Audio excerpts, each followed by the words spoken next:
My name is Chad McCormick. I'm 46 years old from Cardigan, PEI. It was a regular day like every other day. We owned a roofing company, and first thing in the morning, done it a million times. I put a ladder up on an eaves trough and started to climb the ladder and got halfway up and the bottom of the ladder slid out, and just a funny way I landed on my tailbone and ended up with a compression fracture of T12, T11 vertebrae that damaged my spinal cord and put me in a chair.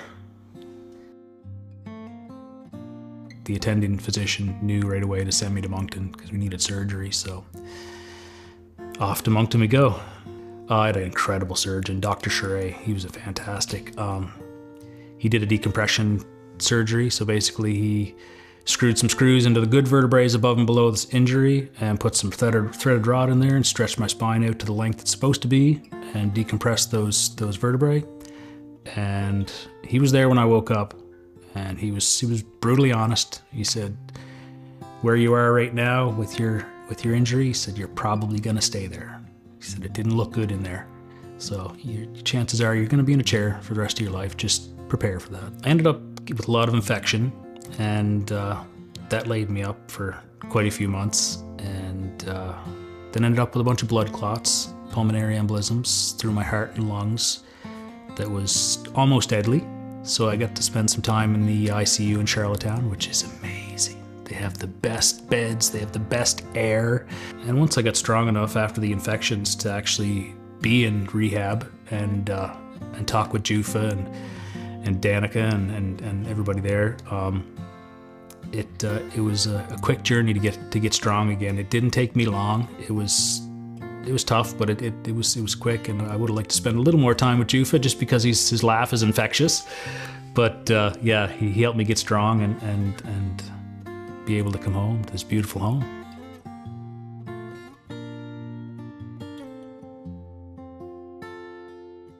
So the QEH Foundation gave me the privilege of actually going to see some of these important people and showing my appreciation by inviting them to the Gala this year. I chose Sarah to join us because her sense of humor is something that me and Amber both looked forward to every morning. She just brought a light into the room. She was comical, she was caring. It was a nice start to the day. Sarah was always a pleasure. When Scott McTaggart walks into the room, his eyes are just so genuine and sincere.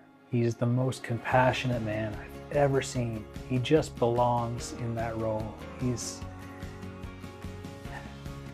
one of a kind. He saw me at my worst, and he brought me out of the darkness, and he makes a difference in people's lives. I know he doesn't realize how important he is. Jufa, man. That laugh, you can hear it 2 units away. It's so infectious. He's got such a great attitude. He motivates you in physio. He makes you want to do better.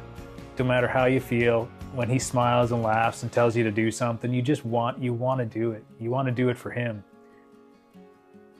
He's pretty great. Marion is my lifeline. She has been since I've been to the hospital. Because I don't have a doctor, she's my go-to. Anytime I have an issue, she's there. And yeah, she's there for all of us spinal cord injury patients. She takes care of us all. I don't know how she does it, but she's just an email away, a phone call away, and she's been fantastic. I don't know what I'd do without Marion. She's very shy, and I feel bad for putting her on the spot on the camera. I knew she wouldn't like that, but it was important that she gets recognized for what she does. Mark McKenzie. Mark's a juggernaut.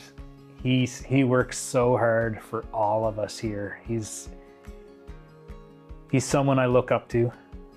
He's someone I respect, and me and him are doing stuff that are going to hopefully make changes. And he works so hard. I don't know where he finds the time.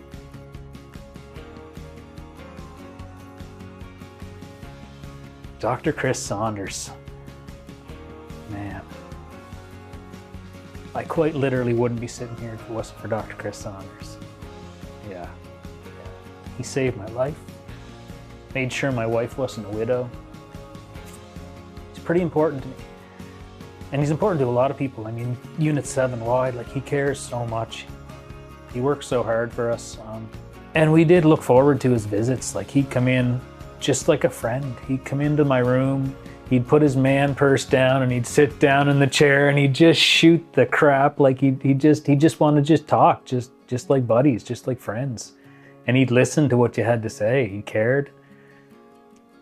Yeah, he's a huge asset to the QEH for sure.